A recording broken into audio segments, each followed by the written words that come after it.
Hey guys, welcome back to YouTube channel. I am Om Prakash Saini और आज हम जो अनाउंस करने जा रहे हैं वो हमारा व्हाट्सएप नंबर है, जिसके माध्यम से हम आप तक विभिन्न प्रकार के आपकी आवश्यकता के अनुसार नोट्स उपलब्ध करवाएंगे। आपको अपना सब्जेक्ट और क्लास लिखकर हमें व्हाट्सएप करना है।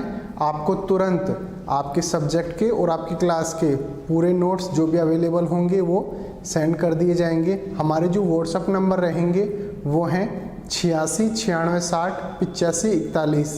आप इस नंबर पर हमें व्हाट्सएप कर सकते हैं। आप इस पर कॉल ना करें, कॉल रिसीव नहीं कर पाएंगे क्योंकि काफ़ी स्टूडेंट्स होते हैं वो कंटिन्यूसली इस पर कॉल करते हैं। Thank you so much. परिचय। प्रिया, क्या तुम बता सकती हो कि इनमें से कौन सी चीजें किस समुच्चय के अंतर्गत आती हैं? हाँ, ये बहुत आसान है। स्टैम्प स्टैम्पों के समुच्चय में आती है, पेंसिल पेंसिलों के समुच्चय के अंतर्गत आती है और यह सिक्का सिक्कों के समुच्चय के अंतर्गत आता है। दीदी, ये समुच्चय क्या है? सोनाली, क्या तुम इन 3 संग्रहों को देख सकती हो? ये समुच्चय हैं। लेकिन आप इन्हें समुच्चय कैसे कह सकती हो दीदी? समुच्चय वस्तुओं का एक संग्रह है जिसमें कुछ न कुछ समानता होती है।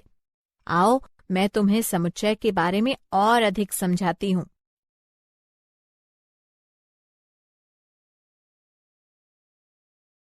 उद्देश्य।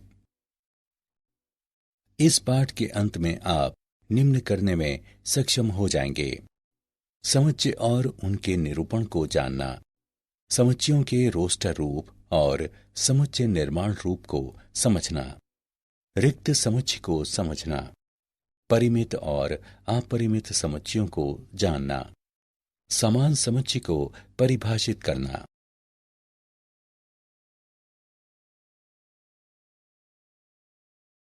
समुच्चय और उनका निरूपण। एक समुच्चय वस्तुओं का संग्रह है जिसमें कुछ न कुछ समान होता है अथवा एक नियम का अनुसरण करता हो। उदाहरणार्थ, सिक्कों का समुच्चय। 13 से 15 वर्षों के आयु के समूह में लड़कियों का समुच्चय। समुच्चय की वस्तुओं को उसका अवयव कहते हैं।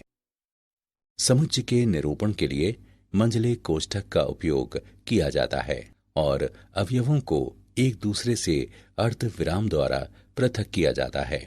अतः केशा के लिए बाहरी पहनावे का समुच्चय होगा। ए बराबर कोट, टोपी, स्कार्फ, दस्ताने, जूते। जहां ए समुच्चय का नाम है तथा कोष्ठक ये दर्शाता है कि उनके बीच लिखी हुई वस्तुएं समुच्चय के अंतर्गत आती हैं। इस प्रकार एक समुच्चय को अलग अलग वस्तुओं के एक संग्रह के रूप में परिभाषित किया गया है।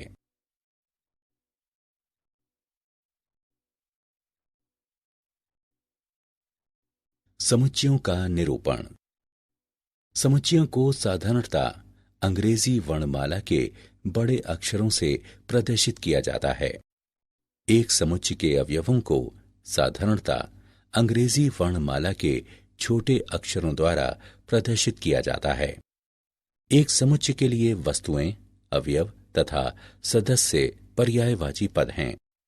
उदाहरणार्थ, कैपिटल ए एक समुच्चय है और ए उसमें एक अवयव है। अर्थात जब हम कहते हैं कि एक अवयव ए एक समुच्चय है, कैपिटल ए के अंतर्गत है, तब हम इसे प्रदर्शित करने के लिए ग्रीक प्रतीक एप्सिलॉन का उपयोग करते हैं। एप्सिलॉन वाक्यांश के अंतर्गत आता है, इसको निर्दिष्ट करता है। तथा अगर एक समुच्चय के भीतर कुछ ना हो तब हम इस प्रतीक का उपयोग करते हैं, तो इसका मतलब है से संबंधित नहीं है। उदाहरण, समुच्चय कैपिटल ए है 1 2 3। आप देख सकते हैं कि 1 कैपिटल ए के अंतर्गत आता है जबकि 5 कैपिटल ए के अंतर्गत नहीं आता। गणित में कुछ समान समुच्चय निम्न हैं। समुच्चयों के निरूपण की विधियां। एक समुच्चय को निरूपित करने की 2 विधियां हैं: रोस्टर या सारणीबद्ध पद्धति और समुच्चय निर्माण पद्धति। रोस्टर पद्धति। रोस्टर पद्धति समुच्चय के सभी अवयवों की सूची है। अवयवों को अर्ध विराम द्वारा पृथक किया जाता है तथा मंझले कोष्ठक के भीतर लिखा जाता है। मंझला कोष्ठक ये सूचित करने के लिए लगाया जाता है कि इनके बीच लिखे गए अवयव उस समुच्चय के अंतर्गत आते हैं। आओ किसी समुच्चय को रोस्टर पद्धति में प्रदर्शित करने के कुछ उदाहरण देखते हैं। R बराबर A, E, I, O, U। G बराबर 0, 1, 2, 3, 4, 5, 6, 7, 8, 9। T बराबर सोमवार, मंगलवार, बुधवार, गुरुवार, शुक्रवार। समुच्चय निर्माण पद्धति एक सामान्य पद्धति है जिसे नीचे समझाया गया है। समुच्चय निर्माण पद्धति में अनुलंब पट्टी को हमेशा इस तरह है कि के रूप में पढ़ा जाता है। यदि रोस्टर विधि अनुपयुक्त या अपर्याप्त हो तो अधिकांशतः समुच्चय निर्माण पद्धति का उपयोग किया जाता है।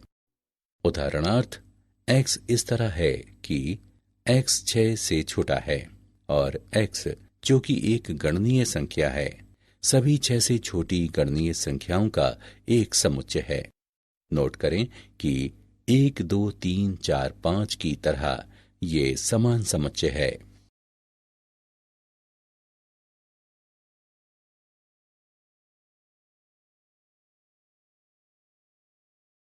समुच्चय की रोस्टर पद्धति का उदाहरण। जब पैटर्न स्पष्ट हो तथा समुच्चय बड़ा हो तब साधारण रोस्टर पद्धति की भिन्नता में एलिप्सिस यानी न्यून पदों का उपयोग किया जाता है। 9007 के बराबर अथवा उससे छोटी विषम गणनीय संख्याओं का समुच्चय है 1, 3, 5, 7 इत्यादि 9007 तक। सभी गणनीय संख्याओं के समुच्चय को 1, 2, 3 इत्यादि से निरूपित किया जाता है। रोस्टर विधि में 7 से कम सभी सम धनात्मक पूर्णांकों के समुच्चय को 2, 4, 6 के रूप में लिखा जाता है। विषम प्राकृत संख्याओं के समुच्चय को 1, 3, 5 इत्यादि द्वारा प्रदर्शित किया जाता है। स्कूल शब्द की रचना करने वाले अक्षरों का समुच्चय है SCHOL अथवा HOLCS। यहाँ अवयवों के क्रम को किसी भी प्रकार लिखा जा सकता है।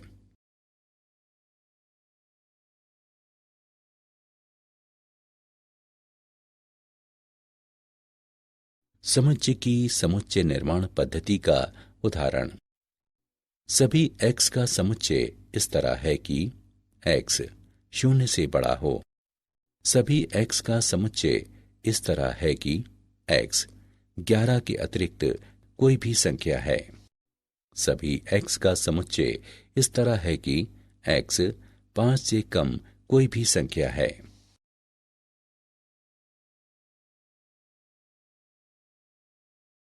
रिक्त समुच्चय।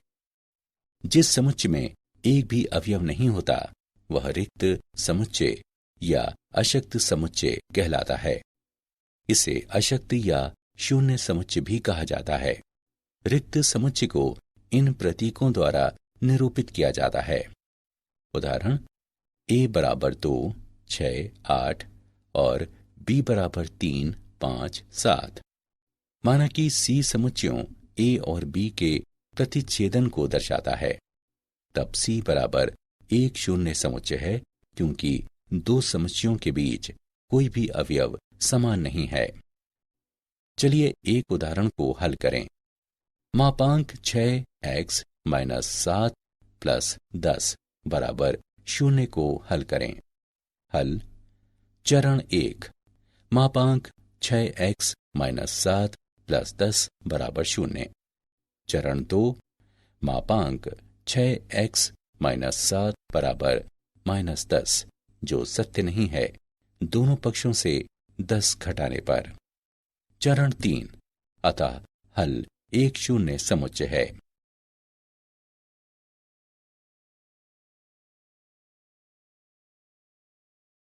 परिमित और अपरिमित समुच्चय। परिमित समुच्चय समुच्चय जो रिक्त है अथवा जिसमें अवयवों की संख्या निश्चित होती है, परिमित समुच्चय कहलाता है।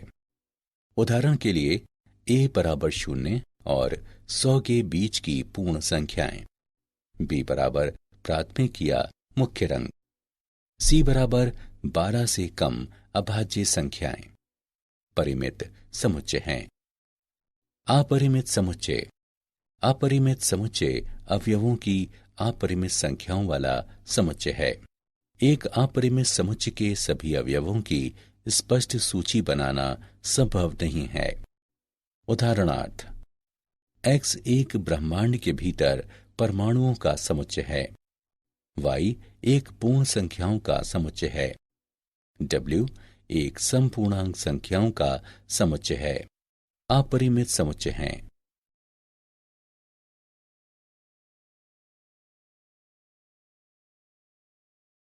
समान और असमान समुच्चय। दो समुच्चय p और q समान कहलाते हैं यदि उनमें वास्तव में समान अवयव हों तथा हम p बराबर q लिखते हैं। अन्यथा समुच्चयों को असमान कहते हैं तथा हम लिखते हैं कि p और q बराबर नहीं है।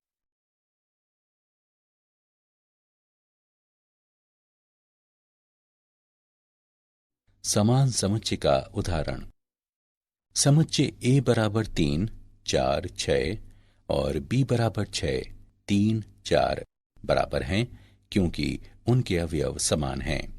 यदि समुच्चय के एक या एक से अधिक अवयवों को दोहराया जाता है तो समुच्चय बदलता नहीं है।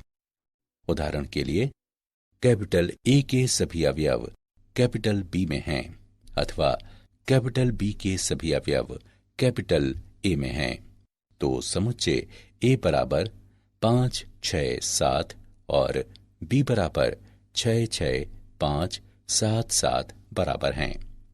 यही कारण है कि हम प्रायः किसी समुच्चय का वर्णन करते समय उसके अवयवों की पुनरावृत्ति नहीं करते हैं।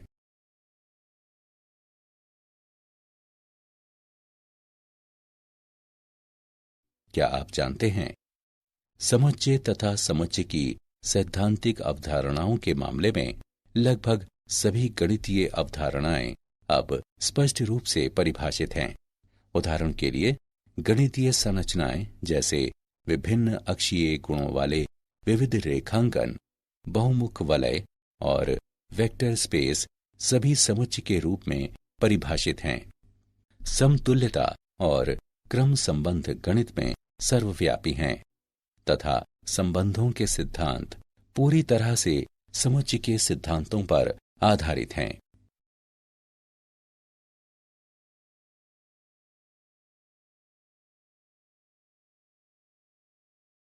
सारांश। आइए हमने जो कुछ सीखा है उसे संक्षेप में दोहराएं। समुच्चय एक अच्छी तरह से परिभाषित वस्तुओं का संग्रह है। एक समुच्चय जिसमें कोई अवयव नहीं है उसे रिक्त समुच्चय कहा जाता है। एक समुच्चय जिसमें अवयवों की संख्या निश्चित होती है उसे परिमित समुच्चय कहा जाता है। अन्यथा समुच्चय अपरिमित समुच्चय होता है। दो समुच्चय A और B को एक समान कहा जाता है यदि उनके अवयव वास्तव में एक समान हों।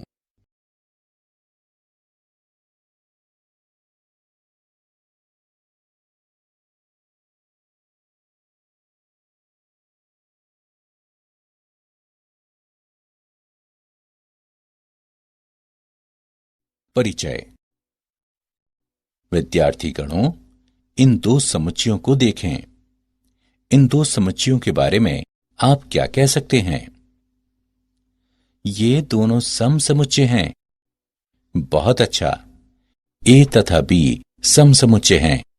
अब यदि हम इस सम समुच्चय को यानी C को लेते हैं तो हम इसके बारे में क्या कह सकते हैं? समुच्चय C, समुच्चय B तथा समुच्चय A का उपसमुच्चय है। सर, एक उपसमुच्चय क्या है? आओ मैं तुम्हें बताता हूं।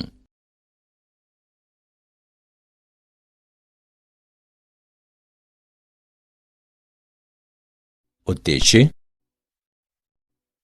इस पाठ के अंत में आप निम्न करने में सक्षम हो जाएंगे: उपसमुच्चय की व्याख्या करना, घात समुच्चय को परिभाषित करना, सार्वत्रिक या सार्वसमुच्चय को जानना, वेन आरेख की व्याख्या करना, समुच्चयों पर संक्रियाएं लिखना।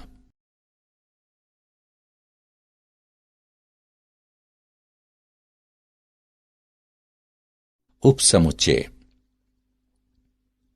जब हम एक समुच्चय को परिभाषित करते हैं, तब यदि हम उस समुच्चय के हिस्से को लें तो हम उसकी रचना कर सकते हैं, जो एक उपसमुच्चय कहलाता है।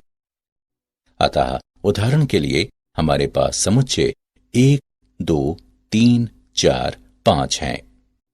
इसका एक उपसमुच्चय 1, 2, 3 है। एक दूसरा उपसमुच्चय 3, 4 है, अथवा और भी एक उपसमुच्चय 1 है। हालांकि 1, 6 एक उपसमुच्चय नहीं है, क्योंकि इसमें एक अवयव 6 सम्मिलित है, जो इसके मूल समुच्चय में नहीं है। सामान्य रूप में B का एक उपसमुच्चय A है, यदि और केवल यदि A का प्रत्येक अवयव B में हो।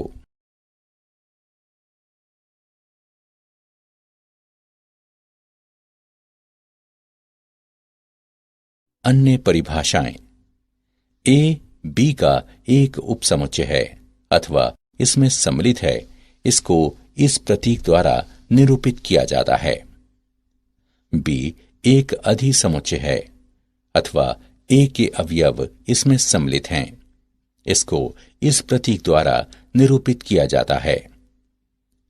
यदि A B का एक उपसमुच्चय है तथा B में वे अवयव सम्मिलित हैं जो A में नहीं हैं, तब A B का एक उचित उपसमुच्चय है। यदि A B का उचित उपसमुच्चय है तो इस संबंध को निर्दिष्ट करने के लिए हम इस प्रतीक का उपयोग करते हैं। यदि A B का उपसमुच्चय नहीं है तो हम उस संबंध को निर्दिष्ट करने के लिए इस तरह से इसे लिखते हैं। यदि समुच्चय A में केवल एक ही अवयव है तो हम उसे एक एकल समुच्चय कहते हैं। इस प्रकार A एक एकल समुच्चय है।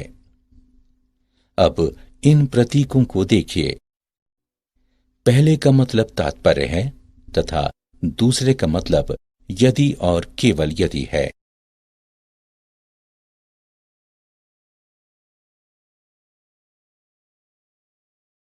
R के उपसमुच्चय के रूप में अंतराल। एक वास्तविक अंतराल एक ऐसे गुणों वाला वास्तविक संख्याओं का एक समुच्चय है जहां समुच्चय में दो संख्याओं के बीच की संख्या भी समुच्चय में सम्मिलित होती है। उदाहरण के लिए सभी संख्याओं x अंतराल 0 छोटा या बराबर x छोटा या बराबर 1 से को संतुष्ट करने वाला समुच्चय है, जिसमें 0 और 1 समेत उनके बीच की सभी संख्याएं सम्मिलित हैं। माना कि a b R के अंतर्गत आते हैं तथा a b से छोटा है, तब वास्तविक संख्याओं का समुच्चय y इस तरह है कि a छोटा है y से, y छोटा है b से, जिसे विवृत यानी खुला अंतराल कहा जाता है, तथा a b से निरूपित किया जाता है। a और b को छोड़कर a और b के बीच के सभी बिंदु विवृत अंतराल a b के अंतर्गत आते हैं। संवृत यानी बंद अंतराल को इस प्रतीक द्वारा निरूपित किया जाता है। संवृत यानी बंद अंतराल एक ऐसा अंतराल है जिसमें अंत्य बिंदु भी सम्मिलित होते हैं।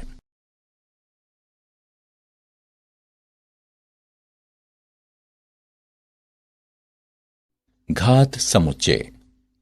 यदि हमारे पास एक समुच्चय ABC है, तब इसका एक उपसमुच्चय A या B अथवा AC इत्यादि हो सकते हैं, तथा ABC भी ABC का एक उपसमुच्चय है। तथा रिक्त समुच्चय भी ABC का एक उपसमुच्चय है। PS बराबर A B C A B A C B C A B C। यदि मूल समुच्चय में n सदस्य हैं तब घात समुच्चय में 2 की घात n सदस्य होंगे। उदाहरण, समुच्चय ABC में 3 सदस्य हैं, A, B तथा C। अतः घात समुच्चय में 2 की घात 3 बराबर 8 होने चाहिए, जो कि हैं।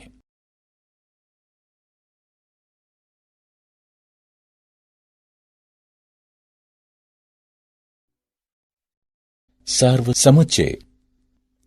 परिभाषा। समुच्चय जिसमें विचाराधीन समस्या में सम्मिलित सभी अवयव अथवा वस्तुएं सम्मिलित होती हैं, सार्वत्रिक या सार्वसमुच्चय कहलाता है। अन्य सभी समुच्चय सार्वत्रिक या सार्वसमुच्चय के उपसमुच्चय हैं। सार्वसमुच्चय को प्रायः U से तथा उसके सभी उपसमुच्चयों को अक्षर A, B, C इत्यादि द्वारा प्रदर्शित किया जाता है। सार्वसमुच्चय का उदाहरण, सभी पूर्णांकों के समुच्चयों के लिए सार्वत्रिक समुच्चय परिमेय संख्याओं का समुच्चय हो सकता है।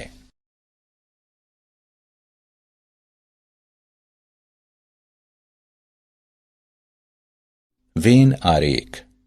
वेन आरेख या समुच्चय आरेख एक आरेख है जो कि एक परिमित संग्रह के समुच्चयों के बीच सभी संभावित तार्किक संबंधों को दिखाता है। वर्ष 1880 के आसपास वेन आरेख की कल्पना जॉन वेन द्वारा की गई थी। एक वेन आरेख को एक समतल में खींचे एक सरल बंद वक्रों के संग्रह से बनाया जाता है।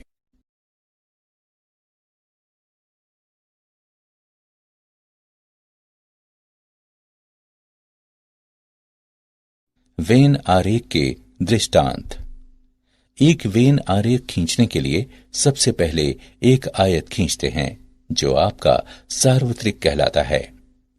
वेन आरेख के संदर्भ में सार्वत्रिक सब कुछ नहीं होता है, किंतु वह सब कुछ होता है जिसके अंतर्गत आप अभी काम कर रहे हैं। आइए निम्नलिखित वस्तुओं की सूची तैयार करते हैं। छछूंदर, हंस, रेबिड, स्कंक, गीज, कीड़े, घोड़े, एडमेंटोसोरस, प्लेटिपस और एक मोटी बिल्ली। हम अपने सार्वत्रिक को पशु बुलाएंगे। आइए हम चीजों को उनके छोटे होने, रोए अथवा बत्तख चंचू के अनुसार उन्हें वर्गीकृत करते हैं। हमारे वर्गीकरण को दर्शाने के लिए हम वृत्त खींचते हैं। अब हम आरेख में अवयव डालेंगे या वृद्धि करेंगे। छछूंदर, रेबिड, स्कंक तथा मेरी बिल्ली सभी छोटे व रोहेदार हैं। हंस, गीज तथा एडमेंटोसोरस सभी बत्तख चंचू हैं। कीड़े छोटे हैं मगर रोहेदार नहीं हैं, और घोड़े रोहेदार हैं लेकिन छोटे नहीं हैं, और न ही बत्तख चंचू हैं, हालांकि वे पशु हैं। वे हमारे सार्वत्रिक समुच्चय के भीतर फिट होते हैं, लेकिन वृत्त के बाहर।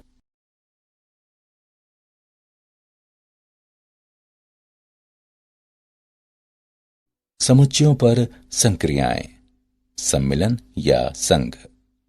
सम्मिलन दो समुच्चयों A तथा B का समुच्चय है जिसमें वे अवयव होते हैं जो A के अवयव हैं या B के अवयव हैं। A सम्मिलन B को इस तरह लिखा जाता है। यदि A बराबर 3, 4, 6 तथा B बराबर 1, 2, 3, 5, 6, तब A सम्मिलन B बराबर 1, 2, 3, 4, 5, 6। उदाहरण, यदि A अभाज्य संख्याओं का समुच्चय है तथा B सम संख्याओं का समुच्चय है, तब A सम्मिलन B बराबर X इस तरह है कि X सम है अथवा X अभाज्य है। यदि A बराबर X इस तरह है कि X 5 से बड़ा है तथा B बराबर X इस तरह है कि x 3 से छोटा है, तब a सम्मिलन b बराबर x इस तरह है कि x 3 से छोटा है या x 5 से बड़ा है।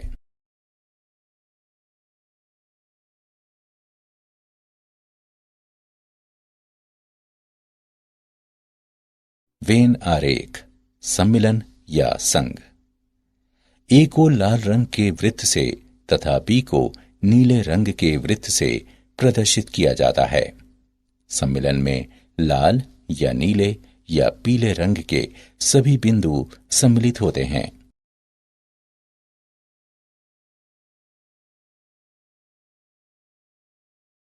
सम्मिलन की संक्रियाओं के कुछ गुण। सम्मिलन एक क्रम विनिमय संक्रिया है। ए सम्मिलन बी बराबर बी सम्मिलन ए। सम्मिलन एक सहचर्य संक्रिया है। ए सम्मिलन बी सम्मिलन सी बराबर ए सम्मिलन बी सम्मिलन सी। तत्समक अवयव का नियम फाई सम्मिलन की अनन्यता है। ए सम्मिलन फाई बराबर ए। वर्ग सम नियम ए सम्मिलन ए बराबर ए। यू का नियम यू सम्मिलन ए बराबर यू।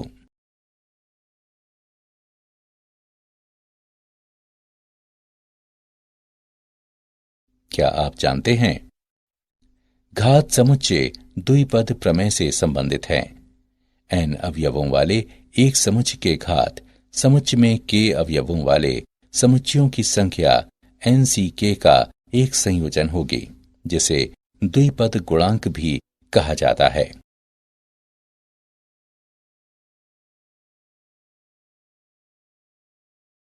सारांश।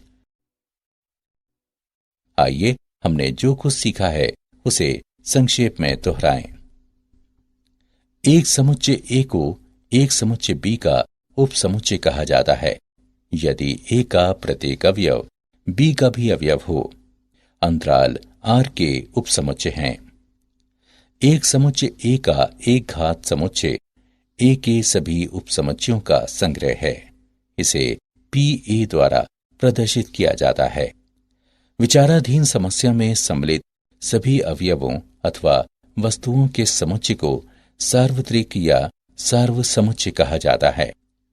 वेन आरेख अथवा समुच्चय आरेख वो आरेख है जो समुच्चयों के एक परिमित संग्रह के बीच सभी संभावित तार्किक संबंधों को दिखाता है। दो समुच्चयों ए और बी का सम्मिलन उन सभी अवयवों का समुच्चय है जो या तो ए में है अथवा बी में है।